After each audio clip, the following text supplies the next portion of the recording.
lot of the work that I've done using the mindset coaching has been instrumental to helping me manage my time, manage my life, both on and off the golf course. The Red2Blue has been hugely beneficial to managing pressure, to mitigating stress, understanding distractions and how to shift them during a tournament or during a round from being a negative aspect into a positive aspect. And one of the things we've been working really hard on is the Gazing Red2Blue mental wellness strategy, and it's worked super well for us over the last year. It has helped me stay focused during competition. It really just makes you focus on the things that you can control and forget about the things you can't control, which is exactly what today is about. As I'm playing in this freezing cold weather, I can't change the weather, but I can control what I do, and that's just get some productive training in for the day, even if that's 30 minutes, 40 minutes, an hour. Focus on the things that I can control, and that's how I train, how I prepare, what's in my mind when I'm playing as well. Just eliminate any distractions, eliminate any negative thoughts. It's okay to acknowledge them. That's a good thing. That's a big step in moving forward, and conquering them is actually acknowledging the negatives, so that we can the mental side of golf is a massive portion of what makes us successful. I think there's so many talented golfers. When it comes to Gazing Red2Blue, that has been such a tremendous help in my training, especially in my training, because sometimes I think as athletes we get very critical of ourselves, and I when I'm critical of myself, I get really frustrated with myself.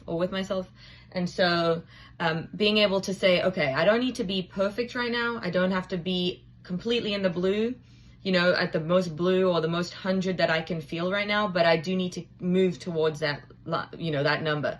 So it's been really helpful to be able to be like, okay, you're fine. You've recognized you're in the red, you're feeling frustrated or whatever it is. And I just slowly try to get myself closer to the 100 or the blue. So my mindset checks when I'm at competitions has been so helpful during competition as well as training, especially when I'm training at a competition environment when it's a little more stressful. So I always have my books with me, and it's really helpful to be able to go back to those. But so you have, these little these boxes that you're able to check off. And it's been so helpful to be able to, because sometimes I'll think of it during the practice as well, just remembering, these things matter. And then going back to my hotel room afterwards, and I'm able to look at these boxes and I can talk about the intensity or the decision making during the practice, and like how good my decision making was. Was I distracted, or were there diversions that I could have avoided, or how could have I handled that differently?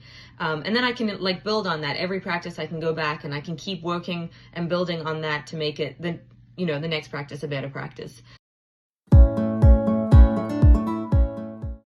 And I think my favorite Red2Blue technique would probably be the what ifs, just because it gives you a plan B for all your stresses and worries. And I also feel like I'm in control of all those stresses and worries.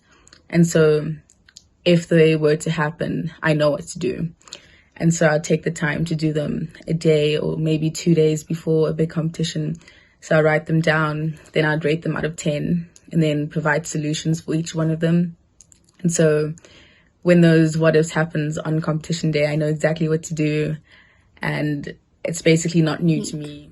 It trains me to manage my fears, stress, and negativity, which as a result turns me into a strong young athlete. It has helped me many times to go from my red head to my blue head in a race or a match. I use specific rituals to get me in the zone. So for a swimming race, I would slap my thigh or my arms, and in a hockey match, I'll tap my stick on my shin pad. I've also used mindset coaching to help me with my academics. I've also used the control circles, for instance, what is in the paper and what isn't in the paper. We don't know, you can't control it, and it just helps take all that anxiety off of yourself, so you know what you can and can't control.